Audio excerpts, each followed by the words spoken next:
একটা 1000 বছরের নদী, 100 বছরের রাষ্ট্র, সেখানে 30 বছর মেয়াদ, এটা কোনো সময় না। ড্যাম আর ব্যারেজের মধ্যে বেসিক ডিফারেন্সটা কি? দুইটাই নদীর জন্য ক্ষতিকর। তাহলে কি করা উচিত? ফারাক্কা রোজানে অনেক জনপদ ভেঙে গেছে গত 60-70 বছরে। সেই পরিকল্পনায় সমস্যার সমাধান হবে? ব্যারেজ মানে তো আর এটা অনন্ত না, এটার একটা ধারণ ক্ষমতা আছে। সেই পদ্মা ব্যারেজ এই চ্যালেঞ্জগুলো মোকাবেলা করবে কিভাবে? গঙ্গার পানি বন্টন চুক্তিটা, এইটা কিন্তু একটা অদ্ভুত চুক্তি।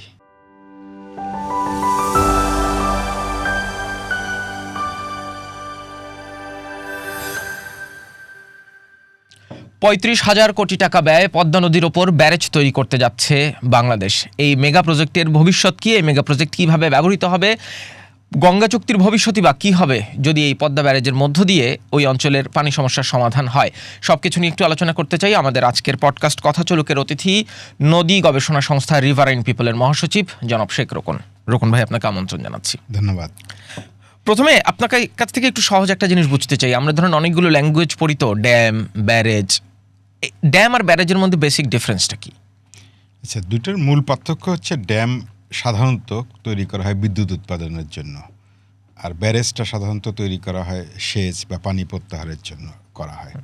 যেমন আপনার ড্যাম বিদ্যুৎ উৎপাদন করে, পানিটা দিয়ে সার্কুলেট করে, একটা রিজার্ভার থাকে, রিজার্ভারে পানি ভরা থাকে, ওইটা যখন স্পিলওয়ে দিয়ে যায় সেখানে চাকা ঘুরে বিদ্যুৎ উৎপাদন হয়, মানে পানিটা আবার ছেড়ে দেয়া হয়।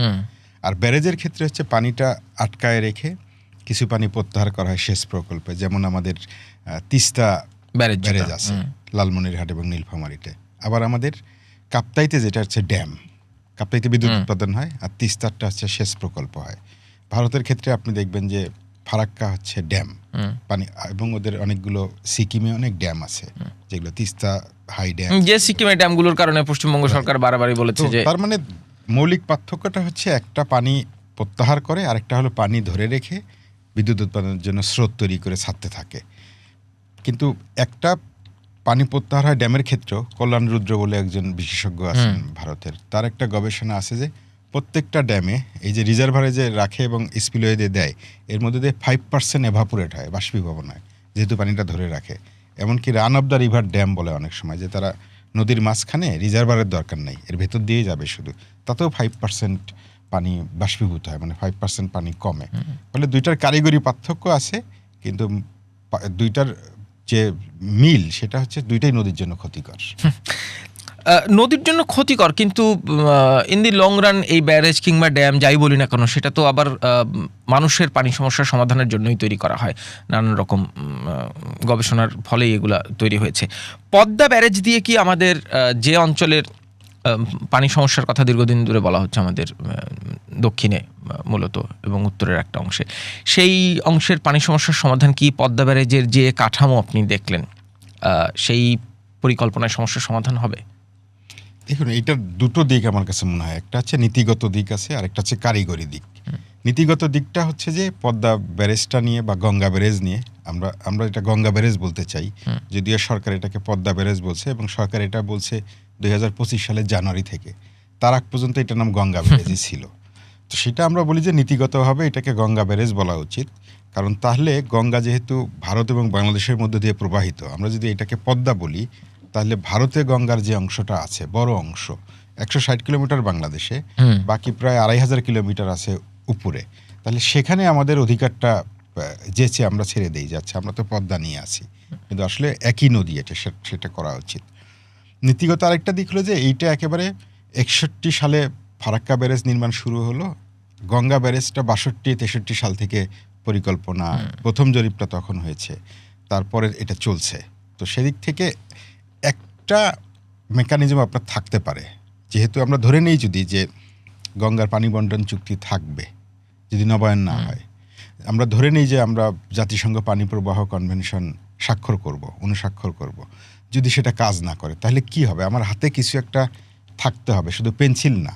তো সেদিক থেকে আমার মনে হয় যে গঙ্গা ব্যারেজের মতো একটা স্থাপনা হতে পারে।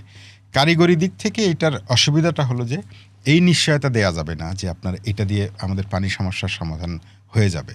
আপনি যদি গঙ্গা ব্যারেজের অবস্থানটা দেখেন, যে এইটা একদিকে পাংশা রাজবাড়ির, আর নদীর ওপারে হলো পাবনার সুজানগর, এর মধ্যে 2.1 কিলোমিটার ডিসটেন্স।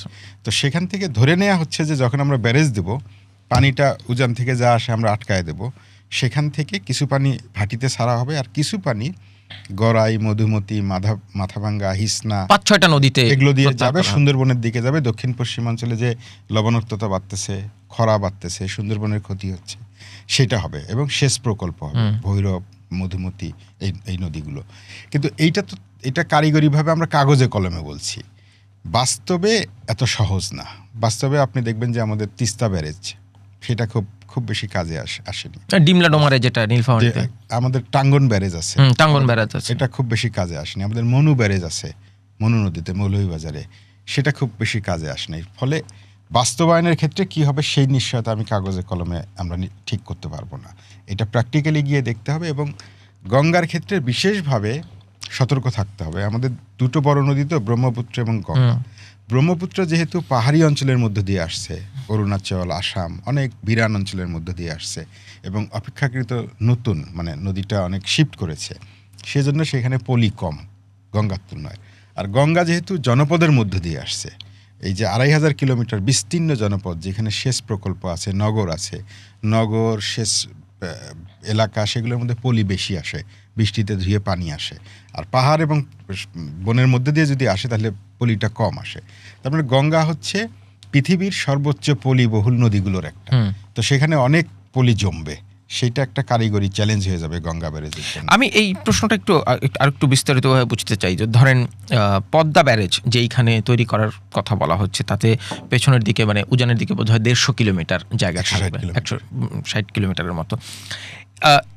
এই ব্যারেজটা তৈরি করার ফলে আমরা ফারাক্কা ব্যারেজকে যদি একটা উদাহরণ হিসেবে দেখি, ফারাক্কা ব্যারেজ তৈরি করার ফলে বিহার, পাটনার দিকে বন্যার সংখ্যা অনেক বেড়েছিল এবং বন্যা প্রায়ই হচ্ছিল। পলি জমে রিভার বেড প্রায় 20 ফুট উঁচু হয়ে গেছে, সেইখানে নদীর পাড় ভেঙেছে এবং বিহারের সাবেক মুখ্যমন্ত্রী নীতিশ কুমারের নেতৃত্বে ফারাক্কা ব্যারেজ ভেঙে দেওয়ার জন্য আন্দোলন চলছিল। এই যদি হয় ফারাক্কা ব্যারেজের এক্সপেরিয়েন্স, সেই এক্সপিরিয়েন্সকে মাথায় রেখে পদ্মা ব্যারেজ যেভাবে করা হচ্ছে, সেই পদ্মা ব্যারেজ এই চ্যালেঞ্জগুলো মোকাবেলা করবে কিভাবে? কারণ আপনি যেটি বলছিলেন যে এই যে 150-160 কিলোমিটার জায়গায় যদি আপনি পানিটা ব্যারেজ দিয়ে আটকাচ্ছেন, মানে আপনি তো পলিও আটকাচ্ছেন। সেই পলি স্লুইস করার কারিগরি দিকগুলো এখানে থাকছে কিনা, কিংবা এইটা একটা বড় চ্যালেঞ্জ হয়ে যাবে কিনা? দেখুন, ফারাক্কার শুধু বিহারের না, একদম পশ্চিমবঙ্গে পর্যন্ত এফেক্ট করে, হ্যাঁ, সমস্যা তৈরি করছে। ফারাক্কার উজানে অনেক জনপদ ভেঙে গেছে গত 60-70 বছরে। আপনি চাঁপাইনবাবগঞ্জে যদি যান, শিবগঞ্জে গেলে দেখবেন যে গঙ্গা নদী পাশে আরেকটা নদী আছে, পাগলা নদী। এটা গঙ্গার সমান্তরালে বাংলাদেশে প্রবেশ করছে, ওটাও আন্তর্জাতিক নদী।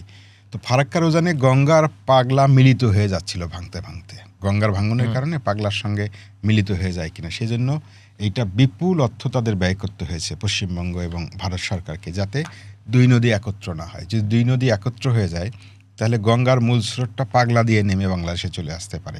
এটা এর বিরাট হেডেক ছিল। তো একই ভূগোলের অংশ আমরা, যেহেতু পশ্চিমবঙ্গ এবং বাংলাদেশ তো ভৌগোলিকভাবে আলাদা না, তো ফলে এই সংখ্যাটা, ফারাক্কার যে অভিজ্ঞতা, সেটা বাংলাদেশেও এই সংখ্যা আছে। এবং আমরা তো অনেক ভাটিতে করতেছি গঙ্গা ব্যারেজটা। ফারাক্কা তো একটু উজানে, মানে আপনি যত ভাটিতে যাবেন তত নতুন মাটি, যেহেতু বদ্বীপ এটা গঠন হয়ে আসছে, যত ভাটিতে যাবেন তত আপনার পলির পরিমাণ বাড়বে। তো সেদিক থেকে ফারাক্কার চেয়েও পলি ব্যবস্থাপনার ক্ষেত্রে, ভাঙ্গন ব্যবস্থাপনার ক্ষেত্রে, চর পড়ার ক্ষেত্রে এই গঙ্গা ব্যারেজ আরো বেশি ঝুঁকিপূর্ণ। আমরা আপাতত এটা পদ্মা ব্যারেজই বলি, নয় অন্তত দর্শকদের বুঝতে সুবিধা হবে, কারণ সরকার যেহেতু পদ্মা ব্যারেজ বলছে, নীতিগতভাবে সেটা গঙ্গা ব্যারেজ যে কারণে আমরা বলবো, সেটা নিশ্চয়ই নীতিগত জায়গায় বলবো। তাহলে এই চ্যালেঞ্জটা আমাদের যারা কারিগরি দিকগুলো দেখবেন এই পদ্মা ব্যারেজে, আপনার প্রাথমিক প্রকল্পে যেভাবে পরিকল্পনা করা হয়েছে, তাতে কি মনে হয়েছে যে এই কনসার্নগুলো তারা রাখছেন? এখানে আপনার এই নকশাটায় আমি যতদূর দেখেছি বর্ণনা, সেখানে 78টা স্পিলওয়ে আছে, স্লুইস গেট আছে যেটা দিয়ে পানি ধরবে, এবং আর হলো 18টা আপনার আন্ডার স্লুইস গেট আছে, মানে পলি যাওয়ার জন্য। যেহেতু পানিটা উপর দিয়ে যাবে, ধরে নেওয়া হচ্ছে যে এগুলো দিয়ে পলিটা যাবে, আরও ঠিক ঘন পানি যাবে। কিন্তু এইটা কারিগরিভাবে সবগুলো ব্যারেজেই আছে, এটা ফারাক্কা ব্যারেজেও আছে, এইটাতেও আছে, কারিগরিভাবে কোনো ত্রুটি নাই। নকশা তো করেই ফেলছে, কিন্তু এটা ব্যবহারিকভাবে কতখানি কাজে দেবে সেই জায়গায় প্রশ্নটা থেকে যাবে। আমাদের ধরেন অন্যান্য সময় যে নদী শাসন নিয়ে তো আমাদের খুব একটা সুখকর অভিজ্ঞতা নাই, বড় বড় ব্রিজের ক্ষেত্রে আমরা দেখেছি। সেই জায়গায় তাহলে কি করা উচিত এই সরকার, এই প্রকল্পের সাথে সরকারের যারা জড়িত তাদের ঠিক কোন কোন জায়গায়? কারণ আপনি না বানানো পর্যন্ত আসলে এই জিনিসটা তো বুঝবেনও না যে এটার মানে প্রায়োগিক ফলটা কি দাঁড়াচ্ছে। এটা এক্সপেরিমেন্টের কস্টটা অনেক হাই হবে, প্রায় 35,000 কোটি টাকা। তার মানে এটা একটা বড়, আমরা ছোট পাইলটিং করার একরকম, আর এটা পুরো প্রজেক্ট করে করতেছি। সেদিক থেকে যেটা হতে পারে যে ফারাক্কার অভিজ্ঞতাটা মাথায় রাখা, আমাদের মনু, টাঙ্গন ব্যারেজের যে অভিজ্ঞতা, তিস্তার সবচেয়ে এখন পর্যন্ত সবচেয়ে বড় ব্যারেজ আমাদের দেশে, সেটার অভিজ্ঞতাটা মাথায় রেখে এটা করা। তিস্তা ব্যারেজের সঙ্গে কম্পেয়ার করতে গিয়ে আমার যেটা মনে হয় যে তিস্তা ব্যারেজটা কিন্তু আমরা তিস্তা নদীতে করিনি। আপনি যদি এটার ইতিহাস দেখেন যে তিস্তা নদী এত প্রবল ছিল যে নদীর মাঝখানে একটা এত বড় স্থাপনা, তখনও ওই প্রযুক্তি আমরা ব্যবহার করতে পারিনি। আমরা যেটা করেছি যে 1-1.5 কিলোমিটার দূরে ব্যারেজটা বানিয়েছি জমির মধ্যে, তারপর নদীটাকে কেটে ওর ভেতর দিয়ে ঢুকিয়ে দিয়েছি। তো ফলে ওই প্রযুক্তিটা আমরা গঙ্গার ক্ষেত্রেও চ্যালেঞ্জ হবে যে আমরা গঙ্গায় এত বিপুল প্রবাহ, সেখানে আমরা এটা করতে পারবো কিনা। আরেকটা চ্যালেঞ্জের কথা আমি একটু বলে রাখি যে আমরা যদি ব্যারেজ করিও, তবু আমাদের ভারতের সঙ্গে যে দ্বিপাক্ষিক চুক্তি আছে এখন পর্যন্ত, এই ডিসেম্বর পর্যন্ত, সেইটার নবায়নটা নিশ্চিত করতে হবে। হ্যাঁ, আমি এই প্রসঙ্গ একটু আসতে চাচ্ছিলাম, এটা নিয়ে একটু পরে আলাদা করে আলাপ করব। এই যে ধরেন বলা হচ্ছে 290 কোটি ঘনমিটার পানি এই ব্যারেজের মাধ্যমে এই দিকে প্রত্যাহার করা হবে নানান নদীতে ব্যারেজের মাধ্যমে। তাতে কি ধরেন দক্ষিণ পশ্চিমাঞ্চলের যে এই মুহূর্তের নদীতে নাব্য সংকট কিংবা পানির সংকট, আপনি সুন্দরবনের দিকে যে স্যালিনিটির ক্রাইসিস কিংবা সুন্দরবনের খরা, এই সকল সমস্যা কত শতাংশ আসলে মিটে যাওয়ার সম্ভাবনা আছে? সেইটা আমি শতাংশ ধরে বলতে পারবো না, মানে অ্যাপ্রক্সিমেটলি এটা নিঃসন্দেহে এটা একটা বড় গবেষণার বিষয়। এখনকার যে পরিস্থিতি, এখন যেমন আপনার চন্দনা, গড়াই, মধুমতি, মাথাভাঙ্গা, এই নদীগুলোতে এখন শুকনো, ভৈরব প্রায় মানে শুকনোই বলা চলে, সেগুলোতে আপনার এখনকার চেয়ে বেটার হবে, পরিস্থিতি উত্তরণ ঘটবে। কিন্তু সেটা টেকসই হবে কিনা সেই প্রশ্নটা আছে। কারণ দক্ষিণ পশ্চিমাঞ্চলে আপনার মনে আছে যে আমরা কেজিডিআরবি প্রকল্প করেছিলাম, যে সেটা যেখানে একটা লোকায়ত এবং প্রাকৃতিক ব্যবস্থা ছিল, সেটা আমরা পোল্ডার দিয়ে বাদ দিয়ে আমরা পলিগুলো আটকায় ফেলছি। তো ফলে ওখানে জলাবদ্ধতা দেখা দিচ্ছে। ভবদহ একটা খুব বিখ্যাত নাম হয়ে গেছে জলাবদ্ধতার জন্য।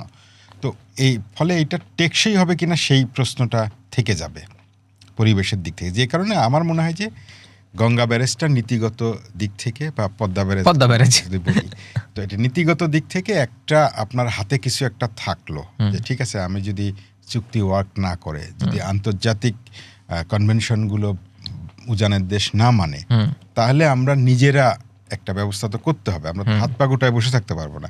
সেদিক থেকে আমি মনে করি যে এটা ঠিক আছে, কিন্তু কারিগরি দিক থেকে এর পরিবেশগত উৎকর্ষতা নিশ্চিত করতে হবে। সেইটা কতখানি পারবো সেইটা তার উপর নির্ভর করবে যে এই ব্যারেজ আমরা কতখানি কাজে লাগাতে পারবো।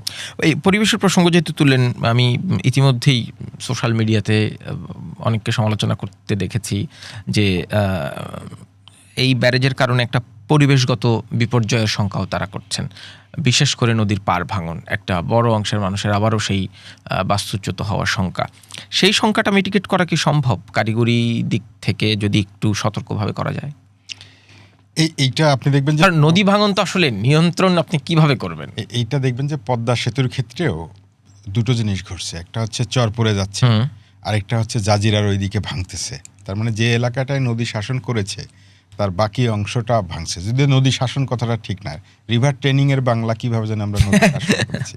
আসলে ট্রেনিং তো শাসন না, প্রশিক্ষণ করা বা নদী সোহাগ করা বলতে পারি আমরা। কিন্তু গঙ্গার ক্ষেত্রে এইটা আরো অনেক বেশি হবে, কারণ দীর্ঘ এলাকাটা, নদী অনেক বেশি প্রশস্ত সেখানে। তো সেখানে যদি আমরা পুরো এলাকাকে কি নদী রিভার ট্রেনিং করতে পারবো? সেটা তো পারবো না। কিছু জায়গা যেগুলো করা হবে তার বাইরে ভাঙন দেখা দেবে। সেই জায়গাগুলো যেটা করতে হবে যে আমাদের লোকায়ত পদ্ধতি কিছু আছে, সেগুলো লোকায়ত প্রজ্ঞা, সেগুলো মেনে চলতে হবে যে আমরা কিভাবে নদীগুলো ঠিক রেখেছি। কিন্তু পুরোটা যদি কংক্রিটাইজেশন করি, আমরা একটা ব্যারেজ দিলাম, সেখানে শাসন করলাম, ফারাক্কায় সেটা সম্ভব হয়নি। এখানে সম্ভব হওয়ার না হওয়ার ঝুঁকি আরও বেশি এখানকার ভূমিরূপের কথা খেয়াল করলে। এই ব্যারেজ দিয়ে যে নদীগুলোতে পানি প্রত্যাহার করার চিন্তা করা হচ্ছে, ব্যারেজ কারিগরিভাবে যদি যা পরিকল্পনা করা হচ্ছে পুরোপুরিভাবে করা সম্ভব হয়, সেই নদীগুলোর কি ভাগ্য ফিরবে? মানে সেই নদীগুলো একদম অনেকগুলো নদী মরে যাওয়ার মতো উপক্রম। হ্যাঁ, নদীগুলোতে আমরা ধরেন মানে নদীর ভাগ্য ফেরা মানে তো শুধু নদীর ভাগ্য ফেরা নয়, নদীর ভাগ্য ফেরা মানে সেই অঞ্চলের মানুষের ভাগ্য ফেরা। মানুষ, উৎপাদন, যোগাযোগ সব ভালো হবে। গড়ার ক্ষেত্রে তো এখন প্রতি কয়েক বছর পর পর আপনার খনন করা হচ্ছে, কিন্তু কোনো লাভ হচ্ছে না। একবার এক বন্যা এটা আবার ভরাট হয়ে যাচ্ছে। তো সেইটা যদি পানি দেয়া যায়, যে স্রোতের মধ্য দিয়ে চলবে, তাহলে নিশ্চয়ই সেখানে যোগাযোগ এবং মৎস্য সম্পদ এগুলো বাড়বে। কিন্তু একই সঙ্গে আপনার মনে রাখতে হবে যে গঙ্গা পদ্মায় যে মৎস্য সম্পদ আছে, মাছ তো আর পুকুরের মতো না একটা জায়গায় থাকবে, সেটা সে গোটা নদী চলাচল করে। তো সেইখানে একটা নেতিবাচক প্রভাব পড়বে মৎস্য সম্পদের ক্ষেত্রে। আগে যেমন আপনার ইলিশ পাওয়া যেত ফারাক্কার উজানে, এলাহাবাদ পর্যন্ত পাওয়া যেত। ফারাক্কা ব্যারেজ হওয়ার পরে কিন্তু আর ইলিশ পাওয়া যায় না উজানে, কারণ ইলিশটাকে তো যেতে হবে সাগর থেকে। না, আমি দেখলাম 2টা ফিশ গেটও বোধহয় রাখা হচ্ছে এই পদ্মা ব্যারেজে। দেখুন, এটা তো মাছ তো আর জিপিএস মেনে করে না, গেট খুঁজে বের করে যেতে পারবে, খুঁজে বের করে সে যাবে, সেরকম তো হয় না। এরকম ফিশ গেট সবগুলোতেই আছে, তিস্তা ব্যারেজেও আছে, কিন্তু ফিশ গেট তো আর ফিশ ওইটা খুঁজে খুঁজে যাবে না, তার মতো করে যাবে। এবং ইলিশের মতো মাছের একটা খুব উচ্চ স্পর্শকাতরতা আছে, সে একটু ঘোলা পানি দেখলে, একটু কংক্রিটাইজেশন দেখলে সেদিকে যাবে না। আমাদের ইলিশ কমে গেছে, আসলে নদী দূষণ একটা বড় কারণ। তো ফিশ গেট আছে, কারিগরিভাবে নকশার দিক থেকে কোনো সন্দেহ নেই, সব রাখা হয়েছে। পলি যাওয়ার জন্য আছে, পানি যাওয়ার জন্য আছে, মাছ যাওয়ার জন্য আছে, কিন্তু এগুলো কাগজে কলমে কারিগরিভাবে আমরা নকশাটা করেছি। ব্যবহারিক দিক থেকে কি হবে সেই প্রশ্ন থেকে যাবে। 7 বছর সময় নেওয়া হচ্ছে এই প্রকল্পটা করার জন্য। মোটামুটি কি আপনার মনে হয় ঠিকঠাক আছে? আর অনেকে বলছেন যে এটা আরেকটু কম সময়ে করা উচিত।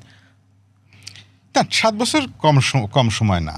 আপনি দেখেন 60-এর দশকের গোড়ায় ফারাক্কা ব্যারেজ তৈরি করতে 8-9 বছর সময় লাগছে, তারা 70 সালের মধ্যে এটা কমপ্লিট করে ফেলছে। তো এখন তো প্রযুক্তি আরো উন্নত হয়েছে, তো ফলে 7 বছর এটা কম সময় না।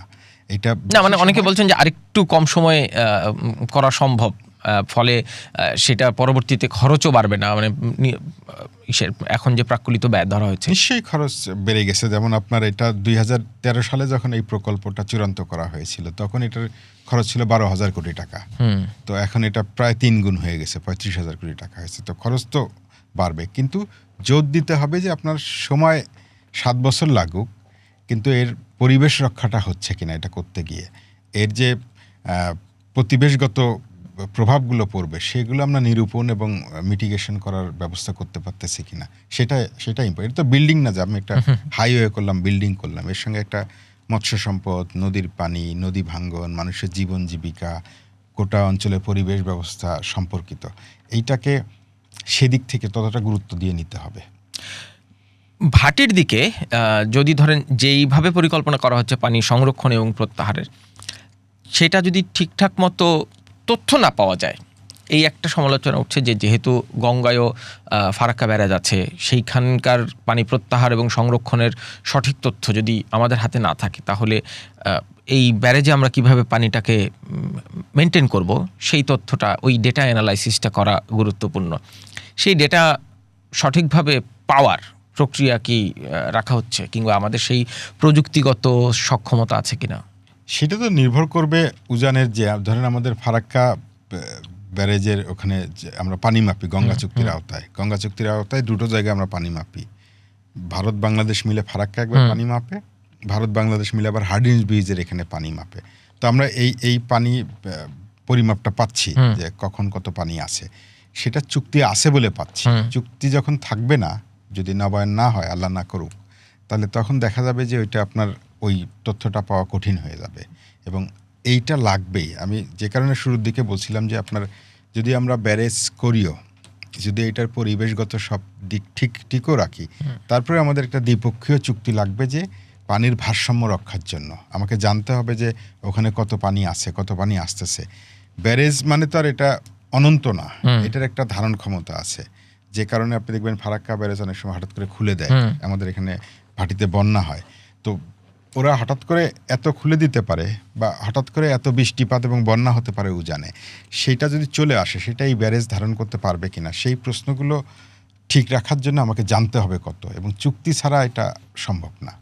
কিন্তু এখন মানে চুক্তি নিয়ে তো এই ডিসেম্বরে 2026 ডিসেম্বরে চুক্তি শেষ হয়ে যাচ্ছে, এই চুক্তি নবায়ন নিয়ে খুব একটা আলোচনা এখনো হচ্ছে না। মানে এই চুক্তি নবায়ন করতে হবে এই সময় কিংবা চুক্তিটা শেষ হয়ে যাবে, এটা তো অনেক দিনের আগের জানা। অন্তর্বর্তীকালীন সরকারের সময় ভারত বাংলাদেশের সম্পর্ক যেখানে পৌঁছেছে, নির্বাচিত সরকার আসার পর সেটি একটা ইতিবাচক দিকে যাওয়ার আলোচনা করা হচ্ছে, কিন্তু কার্যত আমরা আসলে দেখছি না যে সেই সম্পর্ক ইতিবাচক দিকে যাবে। যদি সেটাই ধরে নেই, এই চুক্তি যদি নবায়ন না হয়, সেই ক্ষেত্রে শুধুমাত্র আমার এই ব্যারেজ, অন্তত আমাদের যে এই 150-160 কিলোমিটারের যে নদীর অংশ, সেইটারও ডেটা অ্যানালাইসিস করার মতো কারিগরি সক্ষমতা কি আমাদের আছে, যাতে অন্তত এই 160 কিলোমিটারের তথ্য বিশ্লেষণ করে আমি পদ্মা ব্যারেজে আমি কতটুকু ছাড়বো, কতটুকু রাখবো, সেই উদ্যোগটা নেওয়া যায় কিংবা পদক্ষেপটুকু নিয়মিতভাবে রাখা যায়? সেইটা আছে, 160 কিলোমিটারের ডেটা আমাদের কাছে আছে।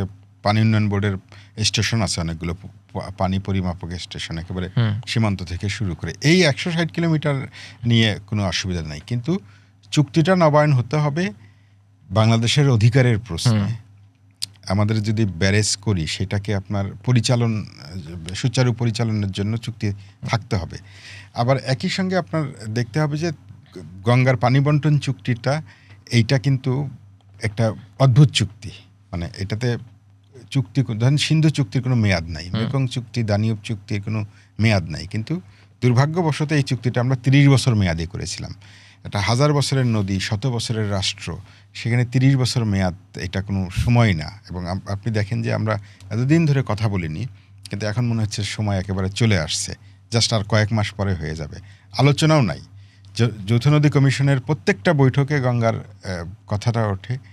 এর আগে যখন এখানে শেখ হাসিনা প্রধানমন্ত্রী ছিলেন, নরেন্দ্র মোদী ওখানে আছেন, তাদের প্রত্যেকটা দ্বিপাক্ষিক বৈঠকে গঙ্গার প্রসঙ্গ উঠছে। প্রত্যেকবারই ভারতের দিক থেকে বলছে যে এটা কারিগরি দিকটা আমরা খতিয়ে দেখতেছি, কিন্তু ভারতের দিক থেকে এটা আমি যতদূর দেখেছি যে তারা 23-24 সাল থেকে তাদের এই চুক্তিটা নবায়নের ক্ষেত্রে নতুন শর্ত আরোপের কথা ছিল। তারা বলেছে যে জলবায়ু পরিবর্তনের কারণে পানি কমে গেছে, তো সেগুলো এখানে যোগ করতে হবে। কিন্তু বাংলাদেশের দিক থেকে যে আলাপগুলো ওঠা উচিত ছিল যে আমরা ফারাক্কা পয়েন্টে পানি মাপতেছি, সেটা তো ঠিক না, কারণ তার আগে আরও 2000 কিলোমিটার গঙ্গা আছে, পুরোটা আমাদের মাপতে হবে।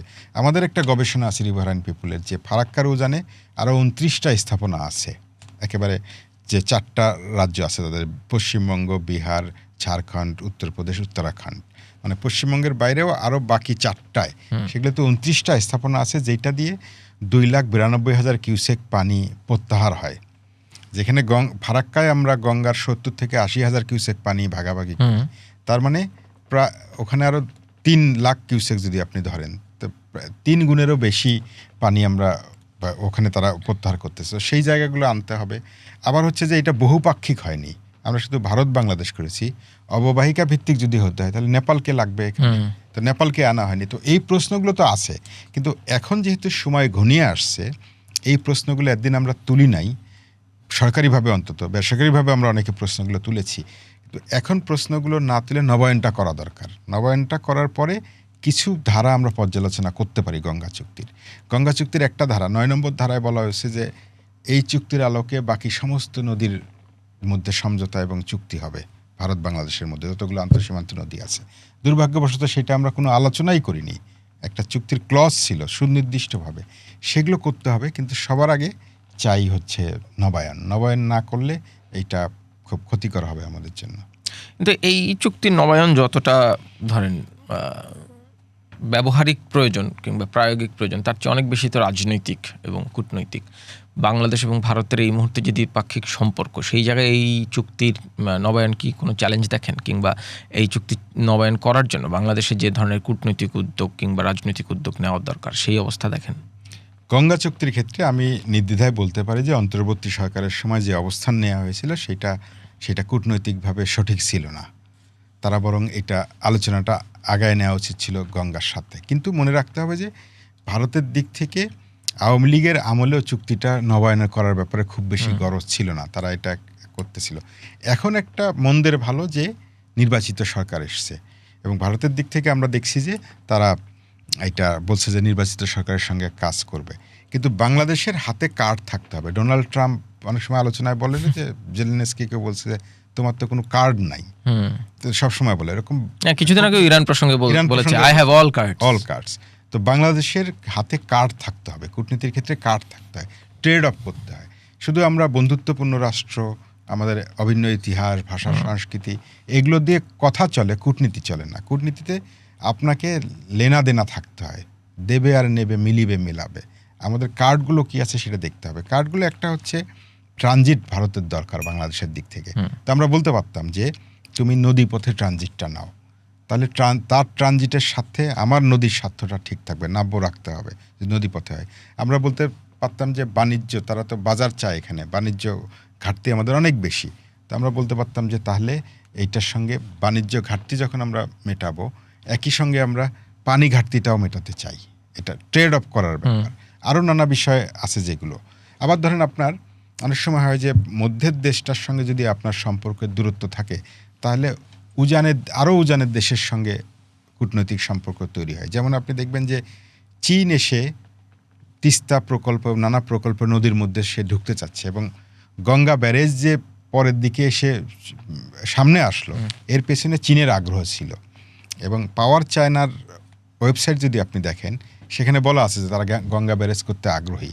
আমরা অনেক সময় ভুলে যাই জাপান এই ব্যারেজটা করতে আগ্রহী, তারাও আনুষ্ঠানিকভাবে আগ্রহ প্রকাশ করছে।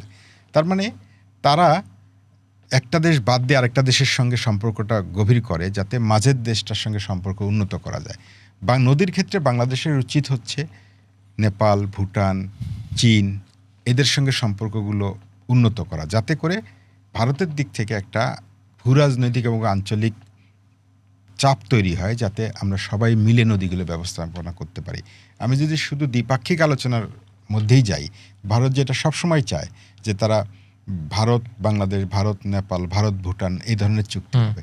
আমাদের যেতে হবে যে অববাহিকা ভিত্তিক বহুপাক্ষিক চুক্তির দিকে, গঙ্গা চুক্তি নবায়নের পরে সেই দিকে আমাদের করতে হবে।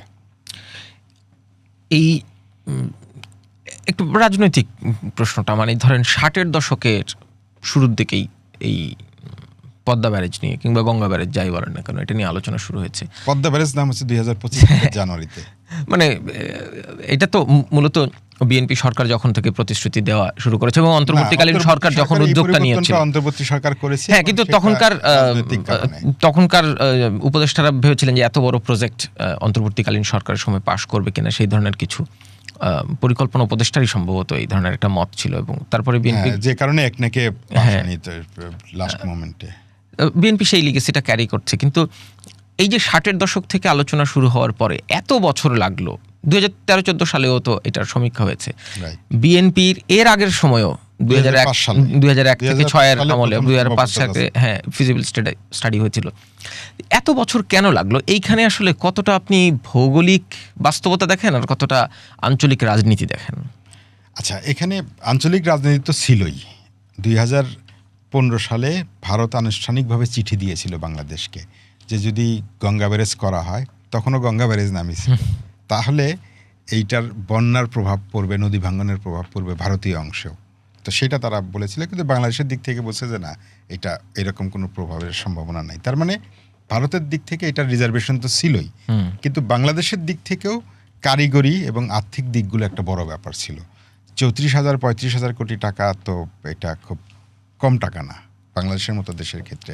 আবার একই সঙ্গে এত টাকা ব্যয় করে আমরা একটা স্থাপনা করলাম, সেটার যদি অপটিমাম ইউজটা না হয়, যদি কম হয়, যদি কোথাও কোথাও ব্যাকফায়ার করে, সেই ঝুঁকি তো আছে। তো আমার মনে হয় যে এইসব মিলে এটা একটু থমকে ছিল, আঞ্চলিক রাজনীতি এবং একই সঙ্গে কারিগরি দ্বিধা, দুটো মিলে এটা ছিল। এর সঙ্গে জাপান এবং চীনের যে ভূমিকা, সেইটা বোধহয় এটাকে আগায় নিয়ে আসছিল, আমি যতদূর বুঝি। এই প্রকল্পটা শেষ হওয়ার পর 2033 সালের পর সম্ভবত 3টা জলবিদ্যুৎ প্রকল্প এই ব্যারেজকে কেন্দ্র করে এই ধরনের একটা পরিকল্পনা আছে। এই ব্যারেজকে কেন্দ্র করে জলবিদ্যুৎ প্রকল্প কি সম্ভব? আমি এটা দেখি না, যে আমি এটা খুব সহজ উপায় দেখি না। যেটা হতে পারে যে ঠিক আছে, ব্যারেজের কারণে আপনার গঙ্গার যে 160 কিলোমিটার আছে সেখানে যে রিজার্ভার তৈরি হলো নদীর মধ্যেই, তো তো সেইটার পানিটা স্পিলওয়ে দিয়ে ড্যাম তৈরি করা যেতে পারে। কিন্তু এইটাকে আমি আমি আমি ইঞ্জিনিয়ার না, কিন্তু আমি কাণ্ডজ্ঞান থেকে আমি দেখি না এরকম নজির খুব বেশি নাই। মানে তাহলে কি সেই পরিকল্পনাটা আরেকটু বুঝে করা উচিত সরকারের? আরেকটু বুঝে করা উচিত এবং এইটার সম্ভাব্যতা যাচাইটা করা দরকার। কিন্তু ধরেন এই যে নদীমাতৃক বাংলাদেশ আমরা বলি, এবং জলবিদ্যুৎ তো এক ধরনের, মানে সেইখানে তো কোনো আপনার পুঁজি লাগছে না, মানে পুঁজি না মানে আপনার কোনো ফার্নেস অয়েল লাগবে না কিংবা কোল লাগবে না, শুধুমাত্র পানির স্রোতকে ব্যবহার করে আপনি বিদ্যুৎ উৎপাদন করতে পারবেন। এটাকে রিনিউয়েবল এনার্জি যে কারণে এটাকে বলে। এই রিনিউয়েবল এনার্জি মানে ফসিল ফুয়েল আমাদের পৃথিবীতে কমে যাচ্ছে, বলা হচ্ছে যে আগামী 40-50 বছরে ফসিল ফুয়েল যেগুলো কোটি কোটি বছর ধরে তৈরি হয়েছে, ফসিল ফুয়েলের পরিবেশগত ক্ষতি অনেক বেশি। পরিবেশগত, সেই জায়গায় তো আমাদের এই নদীমাতৃক বাংলাদেশে এই রিনিউয়েবল এনার্জির দিকে আমাদের নজর কতটুকু আছে? আমাদের আপনি দেখবেন যে শুধু জলবিদ্যুৎ না, জলবিদ্যুৎ, সৌরবিদ্যুৎ, বায়ু বিদ্যুৎ সব মিলে আমাদের কথা ছিল যে আমরা 2016 সালের মধ্যে 10% বিদ্যুৎ উৎপাদন করব রিনিউয়েবল, কিন্তু সেদিকে আমরা 2%, 3%ও যেতে পারিনি। এর মধ্যে কাপ্তাই ড্যাম একাই অনেকখানি পূরণ করছে, বাকিগুলো আমরা করতে পারিনি। কিন্তু বাংলাদেশ এটা করতে পারে পাহাড়ি পার্বত্য অঞ্চলে, পার্বত্য চট্টগ্রাম, সিলেটের কোনো কোনো জায়গায়, সেগুলোতে আমাদের সম্ভাবনা আছে যে আমরা ছোট ছোট জলবিদ্যুৎ কেন্দ্র করতে পারি। কিন্তু গঙ্গায় জলবিদ্যুৎ কেন্দ্র করতে যাওয়াটা সেটা আরো ভেবে চিন্তে করা উচিত। গঙ্গা কেন, ধরেন আরো তো অসংখ্য নদী আছে সারা বাংলাদেশে। সমতলের কথা বলছি আমি, সমতলের কথা। হ্যাঁ, আমাদের ব্রহ্মপুত্র কিংবা পদ্মা কিংবা মেঘনা যমুনার মতো নদী বাদ দিলেও তার আমাদের আরো অসংখ্য পাহাড়ি অঞ্চলগুলোতে আমরা করতে পারবো, কিন্তু মানে সমতলের কোনো নদীতেই কি এটা ফিজিবল হবে না? জলবিদ্যুৎ কেন্দ্রটার একটা মৌলিক কারিগরি দিকটা হলো যে আপনি একটা দুই পাহাড়ের মাঝখানে একটা দেয়াল তুলবেন, তার উজানের রিজার্ভার তৈরি হবে, এখানে একটা মেশিন তৈরি হবে যেটা হলো এই পানিটাকে সার্কুলেট করবে, চাকা করবে, বিদ্যুৎ উৎপাদন হবে। এই তো মানে যেটা সিকিম এবং দার্জিলিং এ অসংখ্য দেখা যায়, পাহাড়ি জায়গায়। আমাদের কাপ্তাইতেও তাই আছে। তো সমতলে তো পাহাড় নাই, আপনি কিভাবে এত বেশি পানি রিজার্ভ করার জন্য এত উঁচু দেয়াল তৈরি করতে পারবেন? পাহাড়ের মতো উঁচু দেয়াল কৃত্রিমভাবে কি আমরা সমতলে তৈরি করতে পারবো? আমার মনে হয় না।